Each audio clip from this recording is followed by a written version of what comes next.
সকালে ঘুম থেকে উঠে ফ্রেশ হয়ে নাস্তার টেবিলে গেলাম নাস্তা করতে। আম্মু আর আব্বু দুজনেই আমার জন্য বসে আছে নাস্তার টেবিলে। গুড মর্নিং আব্বু আম্মু। Good good morning. Morning. Table থেকে আপেল নিয়ে খেতে লাগলাম চেয়ারে বসে। কাল কি কলেজ আছে? আমাকে বলল, হ্যাঁ আম্মু। তোর জন্য একটা মেয়ে দেখছি। কাল তোর বিয়ে, তোর বন্ধুদের নিমন্ত্রণ করে আসিস। বিয়ে আর আমার? তোর বিয়ে। মেয়েটা অনেক সুন্দর আর লক্ষ্মী মেয়ে। আম্মু আমাকে এত সকাল সকাল কোরবানি করতে চাও কেন? কোরবানি মানে? আমাকে যে বিয়ে দিচ্ছ এটাই তো আমাকে কোরবানি দিচ্ছ। আম্মু, আমি বিয়ে করব না। তুই করবি, তোর বাপেও করবে। তাহলে আব্বুকে বিয়েটা করিয়ে দাও। আম্মু আমার দিকে রাগী চোখ নিয়ে এক দৃষ্টিতে তাকিয়ে আছে। তোমাদের মাঝে আমাকে টানছো কেন? আব্বু তুমি বিয়েটা করে ফেলাও, তাহলে আমি বেঁচে যাব। আমি আর একটা কথাও শুনতে চাই না। কাল তোর বিয়ে মানে কাল তোর বিয়ে। আচ্ছা তোমরা যেটা ভালো মনে করো। এ অবুঝ পোলারে যদি বিয়ে দিতে চাও দাও। বাকি খাবার না খেয়ে রুমে চলে আসলাম।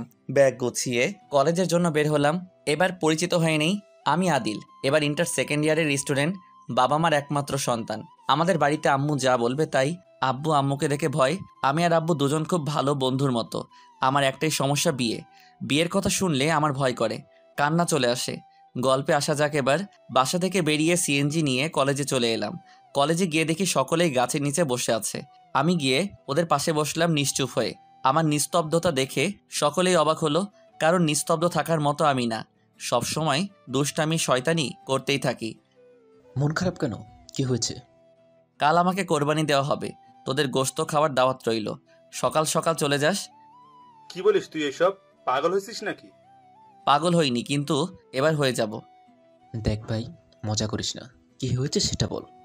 আম্মু আমার বিয়ে ঠিক করছে, কাল বিয়ে হবে, তোরা চলে আসিস। ওরে দোস্ত, এই উপলক্ষে একটা খাওয়া দাওয়া হয়ে যাক। ও কি খাবি? তুই আজ যা খাওয়াবি তাই খাবো। আমি এদিক ওদিক তাকিয়ে লাঠি খুঁজতেছি। হঠাৎই চোখে মিলল একটা গাছের ডাল। গিয়ে ওঠা তুলে আনলাম। তারপর দুইটারে পুরা ক্যাম্পাস দৌড়ানি লাগালাম। অবশেষে হাঁপাতে হাঁপাতে ক্যান্টিনে বসলাম। ওই ছোটু, একটা পানির বোতল দে। ঠিক আছে গুরু। আমার কিছু দূরে হারামি দুইটা দাঁড়াইয়া হাঁপাইতেছে। ছোটু আর দুটা ওদের দুজনের দিয়াই। ঠিক আছে গুরু। কিছুক্ষণ পর ছোটু আমাকে আর ওদের পানি দিল। হারামি দুটোর সাথে কথা বলে বাসায় ফিরলাম। আম্মু আব্বু কোথায়? দেখ, রুমে আছে। আমি সোজা আব্বুর রুমে চলে গেলাম। ড্যাটু, ও ড্যাটু, কি হয়েছে আব্বাজান? বলছিলাম কি, আমার কোরবানির মানে বিয়ের তারিখটা পাল্টানো যায় না? দেখ ভাই, তোর মারে তো তুই চিনিস। এর মাঝে আমি কোনো কথা বলতে চাই না। কি বলবা তুমি? তোমার একমাত্র সোয়ালরে ভাই বানাই দিলা। বলছি ড্যাটু, তুই মানুষ নাকি শয়তানের খালাতো ভাই, বলো একটু। দেখ, আমারে হাওয়া দিয়ে লাভ নাই। তুই তোর মারে চিনিস ভালো করে। একবার যা বলবে তাই করবে। আর আমার তো তার ধমক শুনলেই। তুমি কেমন পুরুষ যে বউকে দেখে ভয় পায়? আমাকে দেখে বউ কেমনে টাইট দিতে হয়। দেখ মুনি, এখন আর কিছু বলবি? কিছু না, তুমি বই পড়ো, আমি গেলাম গা। কথাটা বলে নিজের রুমে চলে এসে এফবিতে ঢুকলাম। এফবিতে ঢুকে দেখি অনেক চুন্দ্রি চুন্দ্রি মাইয়া পিক আপলোড দিচ্ছে। হালার মোর কপালে এরাম একখান বউ জুটলে হয়তো, কি চুন্দ্র মাইয়া। হঠাৎ মনে পড়ল কাল আমার বিয়ে। দূর ভালো লাগে না, সব পোলারা বিয়ে করার জন্য পাগল। আমার কেন বিয়েতে ভয় লাগে বুঝতে পারি না। এফবিতে গল্প পোস্ট করে বেরিয়ে আসলাম। কখন যে দু চোখ এক হইছে বলতে পারি না। কারো ডাকাডাকিতে ঘুমটা ভেঙে গেল। বুঝতে পারলাম সকাল হয়ে গেছে। ঘড়ির দিকে তাকাইয়া দেখি 11টা বাজে। দোস্ত, মরার মতন আর ঘুমাস না, এখন উঠে পড়। এই শালা, এত রাতে তোরা এখানে কেন? আর আমারে ঘুম থেকে ডাকলি কেন? ভাই উঠে পড়, আন্টি তোকে ডাকছে। কি আর করা, ঘুম ঘুম চোখ নিয়ে গেলাম নিচে। গিয়ে দেখি সবাই আমার জন্য অপেক্ষা করছে। আম্মু, এত রাতে আমাকে ডেকে তুললে কেন? গায়ে হলুদ দেওয়ার জন্য। এত রাতে তুমি সিরিয়াসলি আমাকে কোরবানি দিবা? এত কথা না বলে দাঁড়া ওখানে। আম্মুর কথা অনুযায়ী দাঁড়ালাম। সবাই বালতি বালতি পানি ঢাললো মাথায়। তারপর সবই কিছু হয়ে গেল, মানে বিয়েটা। এখন বাসর ঘরের সামনে দাঁড়িয়ে আছি। যাবো কি যাব না, এমন সময় কাঁধে কেউ হাত দিল। আমি তো পুরাই ভয়ে পিছনে তাকালাম। ভয়ে ভয়ে পিছনে তাকিয়ে দেখি আব্বু। দীর্ঘ একটা নিঃশ্বাস ফেললাম। বাসর ঘরের সামনে দাঁড়িয়ে কি করছিস? যা ভিতরে যা। তোমাকে একটা কথা বলবো? হ্যাঁ বল। আচ্ছা, বাসরাতে কি হয়? না মানে আমার বলার কারণ হলো, এর আগে তো কখনো বাসরাত করিনি। তোমার তো এক্সপিরিয়েন্স আছে, তাই জানতে চাইতেছি। দেখতে চাস কি হয়? না থাক, লাগবে না, আমি বাসর ঘরে যাই বলে ছাদের দিকে হাঁটতে লাগলাম। বাসর ঘর এই দিকে না, ওই দিকে।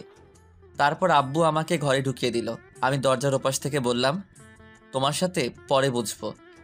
কথাটা বলে খাটের দিকে হাঁটছি। বউটা 40 হাত ঘোমটা দিয়ে বসে আছে। আমাকে খাটের দিকে যেতে দেখে নিচে এসে আমাকে সালাম করলো। না না থাক, লাগবে না। আচ্ছা আমি ফ্রেশ হয়ে আসি। আমি ফ্রেশ রুমে গিয়ে ফ্রেশ হলাম, তারপর কাপড় পাল্টে বেরিয়ে এলাম। হালার জীবনটাই তেনা তেনা কইরা দিল। এক শেরওয়ানি। ওয়াশরুম থেকে বেরিয়ে দেখি বউ আমার এখনো খাটে বসে আছে। আমি গিয়ে বিছানায় শুয়ে পড়লাম। খাটে হেলান দিয়ে। টেবিলের উপর চার্জার আছে, এনে দেন। চার্জার নিয়ে আমার সামনে এসে চার্জারটা লাগিয়ে দেন। ঠিক আছে। এবার পা দুটো টিপে দেন। বউরে এইভাবে লাইনে আনতে হয়। সকালে আমার ভীতু বাপেরে কমু কেমনে বউ লাইনে আনতে হয়। ওই শালা, কি বললি তুই? আমার কোনো বোন নাই দুলা ভাই, আপনার সাথে আমার বোন রে বিয়ে দিতে পারুম না, তাইলে মুই কোনোদিনও মামা ডাক শুনতে পারুম না। ওই শালা, ন্যাকা কান্না একদম নামায় দিব। দেখ বোন, আমি এখনো অবুঝ ফোলা, পৃথিবীর কিছুই দেখিনি, আমারে মাইরো না প্লিজ। চুপ শালা, আমি তোর বউ লাগি, বোন না। আজ তোরে খুন করে বাসরাতে বিধবা হওয়ার রেকর্ড গড়মু। কি মাইয়া রে ভাই, স্বামীর গলায় ছুরি ধরছে, আবার কয় বাসরাতে খুন করে বিধবা হবে। এটা তো গুন্ডি না, একটা মাফিয়া। ও আম্মু, তুমি এ কেমন মাইয়ার লগে মোর বিয়া দিলা যে আমারে বাসরাতে খুন করতে চাই? নিজেই নিজেকে অনেকক্ষণ গালি দিতাছি। কিরে, চুপ করে আছিস কেন? আপনি তো চুপ থাকতে বললেন, তা আমি কথা বললে তো আমাকে জবাই করে দিবেন। বলছি বউ, ও বউ, আমি না পৃথিবীর কিছুই দেখি নাই, আমারে সাইরা দাও। আজ তোরে নারীর সব থেকে মূল্যবান সম্পদ দেখাবো। বলে শাড়ির আঁচল খুলতে লাগলো। এই আপনি এসব কি করছেন? একটা পরপুরুষের সামনে এসব করছেন, আপনার লজ্জা করে না? ওই চোখ খুল, না হলে ছুরি বের করবো কিন্তু। আর আমি আমার বরকে দেখাচ্ছি, অন্য পর পুরুষকে না। আমি চোখটা খুলে যা দেখলাম। আচ্ছা আপনারাও কি দেখবেন? এখন চোখটা বন্ধ করুন, আমি নিজেই দেখি। কেউ সজোরে গোতা দিচ্ছি। অনেকবার গোতা খাওয়ার পর চোখটা মিললাম। আম্মু আর একটু ঘুমাবো, এখন যাও। ওঠো, আমি আম্মু না, আমি হাসি। এখন আমার হাসাহাসির মুড নাই, আর আমি এখনো বিয়ে করিনি। সরেন তো এখান থেকে। ওই শালা ওঠ, ছুরি বের করুম কিন্তু। ছুরির কথা শুনে বাসরাতের কথা মনে পড়ল। দ্রুত বালিশ থেকে মাথা তুলে বিছানায় বসে পড়লাম। কি হইছে তো, রাতে ডাকতেছেন কেন? আপনি কে? হ্যাঁ, তুমি করে বল। আচ্ছা ঠিক আছে, এখন বলো ডাকছো কেন? চলো না ছাদে যাই। তুমি যাও, আমি ঘুমাবো। তুমি উঠো, ঘুমাতে হবে না। আমি পারবো না, তুমি যাও। কি বললা তুমি? আচ্ছা যাচ্ছি। আমার লক্ষ্মী সোনা বর। আর হাওয়া দেওয়া লাগবে না, চলো এখন। ওই শোনো না, এদিকে আসো। বলো। আমাকে কোলে করে ছাদে নিয়ে চলো না। আমি পারবো না, হেঁটে চলো। প্লিজ নিয়ে চলো না। আমার অনেক দিনের স্বপ্ন বাসর রাতে বরের কোলে করে ছাদে উঠে চাঁদনি রাতে গল্প করব। প্লিজ নিয়ে চলো। পারবো না, হেঁটে চলো। চলো। হাঁটতে লাগলো আমার আগে আগে। বাব্বা, এই মেয়ের তো অভিমানও আছে। যাই হোক আমি ডাক দিই, না হলে কাইন্দা ফেলবে আর এত ময়দাগুলো ধুয়ে যাবে। ওগো শুনছো, একটু দাঁড়াও। আমার কথা শুনে বউ আমার দাঁড়িয়ে পড়ল। আমি ওর সামনে গিয়ে দাঁড়ালাম। সত্য যা ভাবছি তাই হইল। ময়দাগুলো পানিতে ধুয়ে যাচ্ছে। চোখের পানি মুছে দিয়ে ওরে কোলে করলাম। ওজন আছে। আরে ভাই, আমার কোমরটা মনে হয় ভাইঙ্গা পড়ে যাবে। একটা কথা বলবো? বলো। তোমার ওজন কত? 45 কেজি। ডাহা মিশা কথা। কিছু বলছো? না মানে আমার কাছে আরো 2 কেজি কমই লাগছে। এখানে দাঁড়িয়ে থাকবে না যাবা? বউয়ের কথা শুনে হাঁটতে লাগলাম। সিঁড়ি দিয়ে ওঠার সময় দেখলাম আমার বুকে মাথা রেখে আমাকে জড়িয়ে ধরেছে। অবশেষে ছাদে উঠলাম। ওরে ভাও, আমার কোমর শেষ, কি ভারী মাইরি। আমি আর হাসি দোলনায় বসে রাতের তারা দেখছি। আচ্ছা তোমার নামটা এখনো জানা হয়নি, তোমার নাম কি? আমার নাম জানো না আর আমাকে বিয়ে করে ফেলছে? আসলে এত দ্রুত বিয়েটা হয়ে গেল তাই জানা হয়নি। আমি হাসি আক্তার মিষ্টি। আমি তোমার সম্পর্কে সবকিছুই জানি, আমাকে আর বলতে হবে না। আমি অবাক হলাম কথা শুনে। চাঁদনি রাতের আলোতে হাসি মানে আমার বউটাকে মায়াবতী লাগছে। ও গল্প করছে আর হাসছে। ও মুগ্ধকর হাসি দেখছি, হাসিতে যেন জাদু আছে। আমি এক অজানা স্বপ্নের শহরে ভাসছি। কি দেখছো ওইভাবে? ও ওর কথায় বাস্তবে ফিরলাম। গল্প করতে করতে কখন যে ফজরের আজান দিছে বুঝতে পারিনি। ফজরের নামাজ পড়ে ঘুমাতে গেলাম। ঘুম থেকে উঠে আমি পুরাই টাসকি খেয়ে গেলাম। ঘুম থেকে উঠে দেখি বউ আমার আয়নার সামনে বসে আছে, চুলগুলো ভেজা। বিছানা থেকে উঠে ওর পিছনে দাঁড়ালাম। কি স্যার, উঠছেন নাকি? বউকে বসা থেকে উঠিয়ে দেয়ালে চেপে ধরলাম। এই কি করছো? কেউ চলে আসবে তো। আসুক না, নতুন বর বউয়ের ঘরে কেউ আসবে না? কি ব্যাপার, এত রোমান্টিক হলে কি করে? রুমে তো ভিতুর মতো ছিলে। তোমাকে ভেজা চুলে দেখে মুঝে কুছ হু রহি হ্যায়। আমাকে ধাক্কা দিয়ে বিছানায় ফেলে দিয়ে আমার উপর বসে, কি হচ্ছে সোনা বর আমার? কুছ তো হুয়া হ্যায়। আমার কিন্তু লজ্জা করছে। বাপরে হাড়ি, রাতে এত লজ্জা কইছিল? সে তো আমি আঙ্গুল দিয়ে মুখটা বন্ধ করলাম। হাসির চুল ঘ্রাণ থেকে ওর কপালে আসলাম, কপালে একটা চুমু খেলাম। এবার ও কেঁপে উঠলো। তারপর ওর ঠোঁটের কাছে আসতে ওর ঠোঁটের দিকে তাকিয়ে দেখি ওর ঠোঁট দুটো কাঁপছে। আলতো করে ওর ঠোঁটে আমার ঠোঁট ডুবিয়ে দিলাম। 5 থেকে 6 মিনিট পর ছেড়ে দিয়ে বিছানায় শুয়ে দুজনেই হাঁপাচ্ছি। এ মা, আমাকে পচা লিপস্টিক খাওয়ালে কেন? কি পচা লিপস্টিক? তারপর আমার উপর বসে পাগলের মতো আমার ঠোঁট লাগিয়ে দিল। 2-3 মিনিট পর ছেড়ে দিল। এই পচা লিপস্টিক তোমাকে প্রতিদিন খাওয়াবো। আপনাদের রোম্যান্স শেষ হলে নিচে আসতে হবে, সবাই আপনাদের জন্য অপেক্ষা করছে। রুহির কথা বেশ লজ্জা পেলে বউটা, লজ্জায় কথা বলতে পারছে না। তুই যা, আমরা আসছি, আর তোরে আমি পরে ধরবো। তাড়াতাড়ি আসো। হাসি আমার উপর থেকে সরে গেল আর একটা তোয়ালে দিল। যাও শাওয়ার নিয়ে আসো। যাচ্ছি। তারপর শাওয়ার রুমে গেলাম। বের হয়ে দেখি বউ পুরা দোকান নিয়ে বসে আছে, মানে কাপড়ের দোকান। এতগুলো কাপড় বের করছো কেন? ভাবছি এত কি ভাবো? তোমারে কোনটা পড়তে বলবো। তা ভাবা হলে বলো কোনটা পরবো। এটাই পড়ো, আর তাড়াতাড়ি করো, আম্মুরা বসে আছে। ঠিক আছে। তৈরি হয়ে নিচে গেলাম। দেখি সবাই আমাদের জন্য অপেক্ষা করছে। গুড মর্নিং আম্মু আব্বু। আর বউ গিয়া আব্বুরে সালাম করলো। তারপর নাস্তা দেওয়া হলো। আব্বু, একটা কথা বলবো তোমায়। বল। আব্বু, না থাক, বাদ দাও। কি হলো বল। না কিছু না।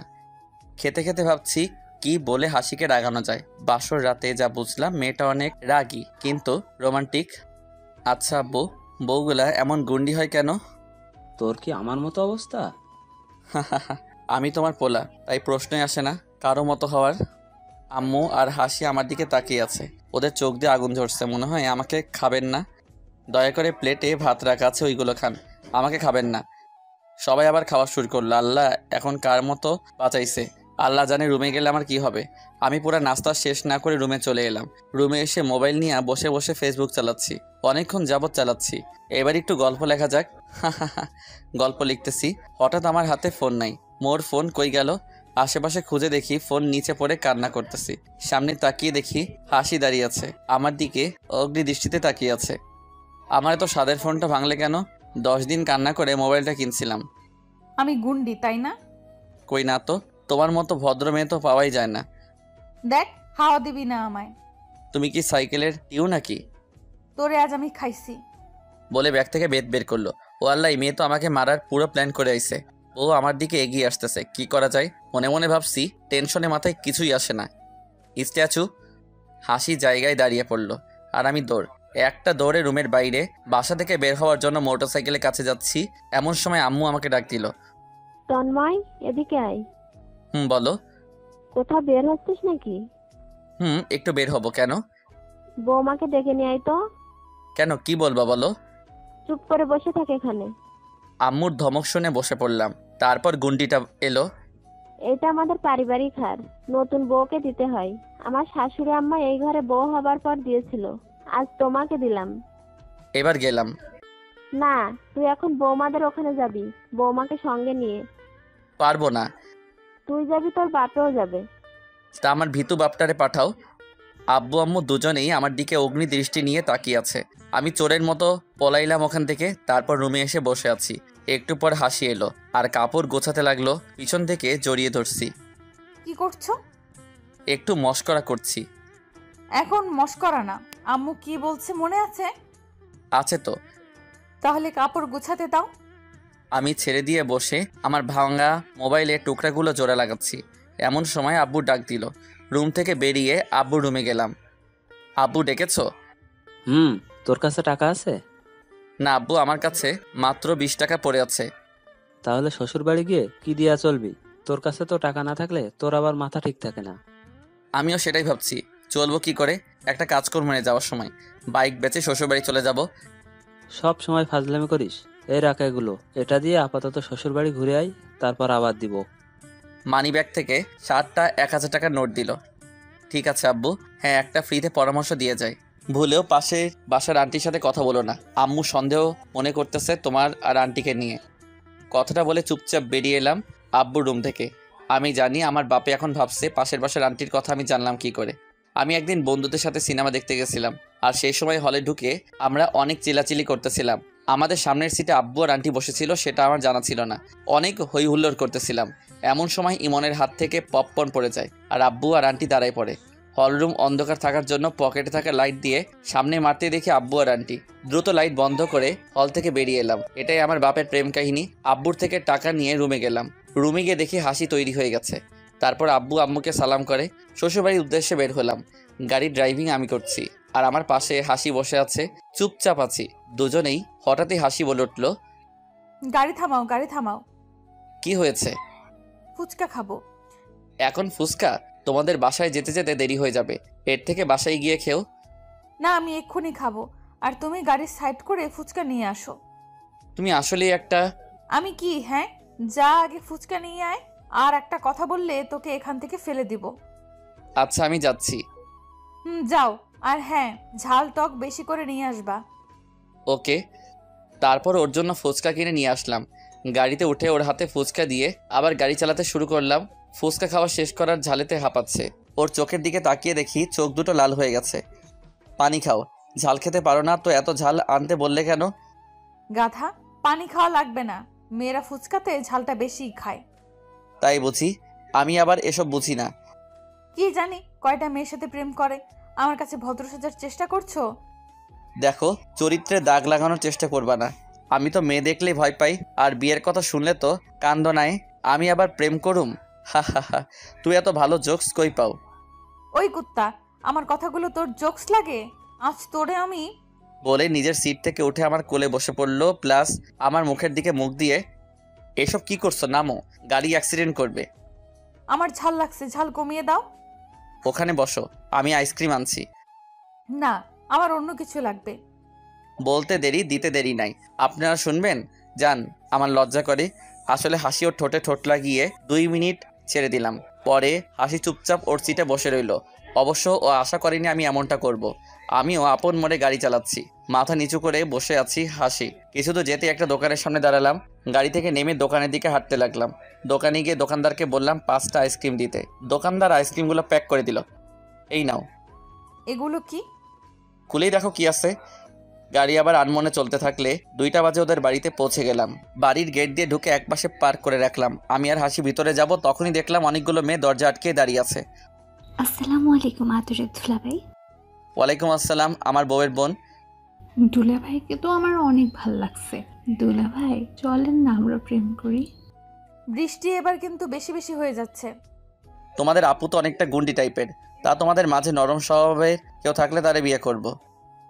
দুলাভাই আমি রাজি, চলেন আজই ডাকি কাজী। এই, তোরা এখান থেকে সর। একটাও আমার বরের কাছে আসবি না। আর তুই রুমে আয়, তারপর দেখাবো গুন্ডি কাকে বলে। বউ রেখে অন্য মেয়েকে বিয়ে করতে চাস? ওর চিল্লানি শুনে পুরো বাড়ি কেঁপে উঠলো থরথর করে। ভিতর থেকে শ্বশুর শাশুড়িও চলে এলো। শালিগুলোর মনে ভয় ঢুকে গেল। আসসালামু আলাইকুম আব্বু আম্মু। ওয়ালাইকুম আসসালাম। কেমন আছো বাবা? যে একটা পিস আমার গলায় ঝুলাই দিছিস, আবার বলিস ভালো আছি কিনা। শালা জীবনটা পুরো তেনা তেনা কইরা দিলি। কেমনে মাইয়া টাইট করছিলি। শালা বুইরা টাকলা শ্বশুর, মনটাই চাইতেছে তোরে নিচ থেকে উপরে ফেলে দিই। কেমন আছো বাবা? জি আম্মু ভালো আছি, তোমরা কেমন আছো? দাঁড়িয়ে কেন, ভিতরে এসো। জি আম্মু। সকলে ভিতরে চলে গেল। আমিও ভিতরে যাওয়ার জন্য পা বাড়ালাম। তখনই পেছন থেকে শার্টের কলার ধরলো কেউ একজন। ওই কুত্তা হারামি লুচ্চা, মেয়ে দেখলে পিরিত করতে ইচ্ছা করে। শালা লুচ্চা, রুমে আয়, তোরে আজ বোঝামু। বুঝতে আর বাকি রইল না, আজ কপালে কষ্ট আছে। কথা না বলে হাঁটতে লাগলাম। বৃষ্টি নামের মেয়েটার ভাব ভালো না, আমার দিকে তাকিয়ে আছে আর মুচকি হয়ে হাসছে। আমি আছে আমার চিন্তায়, শালি আমার এদিকে হাসতেছে। আমাদের রুম দেখানো হলো। আমি রুমে যেতেই হাসির দরজা বন্ধ করলো, আর যা করলো সেটা কোনো স্বামী ভাবতেও পারে না। হাসি দরজা বন্ধ করে একটা লাঠি নিল হাতে, আর আমাকে কিছু বলার সুযোগ দিল না। বউ, ও বউ, এই অবুঝ পোলারে এত আদর কইরো না, আমি তো মইরা জামুগা। ও মাগো, কে শুনে কার কথা? শালি আমারে মাইরা চলতেছে আর আমি ব্যথায় কাঁপতেছি। 5 মিনিট পর মারা থামলো, তারপর রুম থেকে বেরিয়ে গেল। রুম সাউন্ড প্রুফ সিস্টেম, যার কারণে আমার আওয়াজটা বাইরে যায়নি। আল্লাহ মোরে বাঁচাইছে। ব্যথায় বিছানায় শুয়ে পড়লাম। কখন যে ঘুমিয়ে গেছি বলতে পারি না। বিকেলে ঘুম থেকে উঠে দেখি সবাই বাড়িটাকে সাজাতে ব্যস্ত। হাসি ওদের সাথে মিলেমিশে কাজ করছে, দেখে ভালো লাগতেছে। পিছন থেকে কারো স্পর্শ আমার কাঁধে উপলব্ধি করতেছি। পিছনে তাকাতেই দেখি বৃষ্টি। কি জানো, এখানে দাঁড়িয়ে আছো কেন? একটা কাজ করো তো, তোমার আপাকে বলো আমার জন্য 1 কাপ কফি আনতে। আর হ্যাঁ শোনো, আমাকে জানু বলার আর প্রয়োজন নাই। তুমি ওখানে কেন? নিচে নেমে আসো। না, আমি ঠিক আছি, আমার জন্য 1 কাপ কফি এনে দাও। তুমি আপুকে বললে কেন? কফিটা তো আমিই আনতে পারতাম, তাই না? এমনি। আচ্ছা, তুমি কোন ক্লাসে পড়ো? 10ম শ্রেণীতে। তার মানে তোমার বয়স 15 বছর? হ্যাঁ, তুমি কিসে পড়ো? ইন্টার 2nd ইয়ারে। হঠাৎই হাসি আমাদের মাঝে চলে এলো। কি ব্যাপার, শালি দুলা ভাইয়ের কি কথা চলছে? তেমন কিছু না। বৃষ্টি, একটু নিচে যাবে? তোমার আপুর সাথে আমার কিছু কথা আছে। ঠিক আছে। বৃষ্টি নিচে নেমে গেল। আমি হাসির দিকে তাকিয়ে আছি, হাসিও আমার দিকে তাকিয়ে আছে। দুজনের নীরবতা ভেঙে আমি বললাম, বাসা সাজানোর কারণ কি? আজ আব্বু আম্মুর অ্যানিভার্সারি, 40তম বিবাহ বার্ষিকী। আজ একটু শপিং করতে যাব, রেডি থেকো। আমার কাছে তো টাকা নেই, আর যে টাকা নিয়ে আসছি ওইটা দিয়ে শপিং হবে না। একটা টিপটা টাকা আমি দিব, তুমি তৈরি হয়ে নাও। কথাটা বলে হাসি সিঁড়ি দিয়ে নিচে চলে গেল। আমি ওর চলে যাওয়ার দিকে আনমনে চেয়ে আছি। আমি জানি পাগলিটা আমাকে অনেক ভালোবাসে, তাই আমার পাশে অন্য কাউকে দেখতে পারে না। একটু রাগী, তবে ডাকটা করলে তার দ্বিগুণ আমায় ভালোবাসে। এই 2 দিনে ওর মায়ায় পড়ে গেছি। আমিও রুমের দিকে হাঁটতে থাকলাম। কফি খেতে খেতে রুমে গিয়ে তৈরি হয়ে আমি নিচে গেলাম। নিচে যেতেই সকলেই আমাকে ঘিরে ধরলো। সকলে আমার সাথে মজা করতে শুরু করলো, বিশেষ করে ভাবিগুলা। দূরে হাসিকে দেখা যাচ্ছে। হাসির চোখ মুখে রাগের ছাপ। ওকে রাগানোর জন্য ভাবিদের সাথে আমিও জমিয়ে গল্প করতে লাগলাম। কিছুক্ষণ পর হাসি আমার পাশে এসে বসলো। কি হচ্ছে আমার বরের সাথে? আমার বরটাকে নিয়ে এত মস্করার কি আছে? ভুলেও আমার বরকে নিয়ে মজা করবা না তোমরা। যদি করো তাহলে তোমাদের আমি... এক টানা কথাগুলো বলে গেল, প্লাস আমার হাতের মধ্যে ওর হাতটা দিয়ে আমার হাতটা ধরলো। সকলেই অবাক হয়ে ওর দিকে তাকিয়ে আছে। বড় ভাবি ওর কথা শুনে বলে ফেললো, বাবা, 2 দিন গিয়ে বরের জন্য এতটা পাগল? আগে শুনেছি বউ পাগল হয় ছেলেরা, এখন দেখছি বর পাগল ননদটাকে। হবে না কেন? আমার বরটাকে তো 2 দিন ধরে ভালোবাসি না, গত 6 মাস যাবত ওকে ভালোবাসি। কথাটা বলার পর জিব্বায় কামড় দিল। আমি ওর মুখে কথাটা শুনে বেশ অবাক হলাম। ও আমাকে 6 মাস আগে থেকে ভালোবাসে, আর আমি এটা নিজেও জানি না। তাহলে তো জানতেই হয় তোমার প্রেম কাহিনীটা। হ্যাঁ, বল বল, আমরাও শুনি তোর ভালোবাসার গল্পটা। না, আমি বলবো না। সবাই ওকে এতটা চেপে ধরলো বলার জন্য যে বলতে বাধ্য হলো। সেই দিন ছিল বৃষ্টির দিন। আমি বাসের জন্য স্টপে দাঁড়িয়ে আছি। মুষলধারায় বৃষ্টি নামছে। তখনই আমি তন্ময়কে দেখতে পাই একটা আইসক্রিমের দোকানে, বৃষ্টিতে ভিজতে ভিজতে আইসক্রিম খেতে। আমি দেখে বেশ অবাক হই, কারণ এই প্রথম কারো সাথে আমার ইচ্ছেটা মিলে গেল। হঠাৎই বৃষ্টি থেমে গেল, আর তন্ময়ও হাওয়ার মতো গায়েব হয়ে গেল। ওরে অনেক খুঁজেছিলাম, কিন্তু কোথাও পাইনি। তারপর বাস চলে এলো, আর আমি কলেজে চলে এলাম। কলেজ ক্যান্টিনে বসে বসে তন্ময়ের কথা ভাবছিলাম, এমন সময় আমার বান্ধবীরা আসে। কি রে, এত কি ভাবছিস? প্রেমে টেমে পড়ে গেলি নাকি? বলে হাসতে শুরু করলো। আরে আজ একটা ছেলেকে দেখে খুব আশ্চর্য হলাম। তা ছেলেটা কি এমন দেখে আশ্চর্য হলি? একটু শুনি। শুধু আশ্চর্য হলি নাকি মনটাও দিয়ে এলি? আরে না রে ভাই। তারপর ওদের ঘটনাটা খুলে বললাম। তো আশ্চর্যের সেই প্রদীপটা কে, শুনি একটু। শুধু আশ্চর্যই হলি নাকি কথাও বলছিস? না রে, কথা বলিনি। এটা কোনো কথা বললি? আচ্ছা বাদ দে, কি খাবি বল? না রে, কিছু খাবো না, চল ক্লাসে যাই। তারপর আমি, শিলা আর পাপিয়া ক্লাসে চলে আসি। ক্লাসে এসে পুরো ক্লাসটা করে হোস্টেলে ফিরে যাই। হোস্টেলে গিয়ে ফ্রেশ হয়ে বিছানায় শুয়ে পড়ি, আর তন্ময়কে নিয়ে ভাবতে থাকি। ছেলেটাকে আর আমার সাথে ওর এত মিল কি করে? এসব কথা ভাবতে ভাবতে কখন যে ঘুমিয়ে পড়ি বলতেও পারি না। ঘুম থেকে উঠে বিকেলে শিলাদের বাড়িতে যাওয়ার উদ্দেশ্যে বের হলাম। হোস্টেলের সামনের থেকে সিএনজি নিয়ে শিলার বাসায় গেছি। শিলাদের বাসার সামনে থেকে সিএনজির ভাড়া মিটিয়ে ভেতরে হাঁটছি। শিলার বাসার কলিং বেল চাপতেই আন্টি এসে দরজা খুলে দিল। আসসালামু আলাইকুম আন্টি। ওয়ালাইকুম আসসালাম, কেমন আছো মা? আন্টি ভালো, আপনি? শিলা কি বাসায় আছে? হ্যাঁ, ও তো বাসায় আছে। বাইরে কেন, ভেতরে আসো, গিয়ে দেখো রুমে আছে। জি আন্টি। হাঁটতে হাঁটতে শিলার রুমে। শিলা শুয়ে ল্যাপটপ টিপছে। আমি ওর পেছন থেকে একটা ধাক্কা দিলাম। কি রে, কখন এলি? এই তো কিছুক্ষণ আগে। ওকে সরিয়ে ল্যাপটপটা আমার কাছে নিয়ে ল্যাপটপের ইন্টার বাটনে চাপ দিতেই অটোমেটিক্যালি শিলা, তন্ময়, আন্টি সকলকেই দেখতে পেলাম। কি হঠাৎই বাকরুদ্ধ হয়ে গেলাম। শিলা, এই ছেলেটা কে রে? ও এটা এটা আমার কাজিন। আগে তো কখনো বলিসনি তোর কাজিন আছে। এমনি। আচ্ছা শিলা, একটা কথা বলবো? বল। তোর কাজিন কি কারোর সাথে রিলেশন করে? কি ব্যাপার হঠাৎ এই প্রশ্ন? কই, তুই আমার ভাবি হতে চাচ্ছিস না তো? আরে না, বল না, কিছু তো একটা আছেই। বল, তুই কি তন্ময়কে ভালোবাসিস? তন্ময়কে? আরে বুদ্ধু, তন্ময় আমার কাজিনের নাম। বাস স্ট্যান্ডে যে ছেলের সাথে কথা বলেছিলাম সেই ছেলে। আর বল, ও কারোর সাথে রিলেশন করে কিনা। শিলা আমাকে যা বললো শুনে খুব খুশি আর খুবই অবাক হলাম।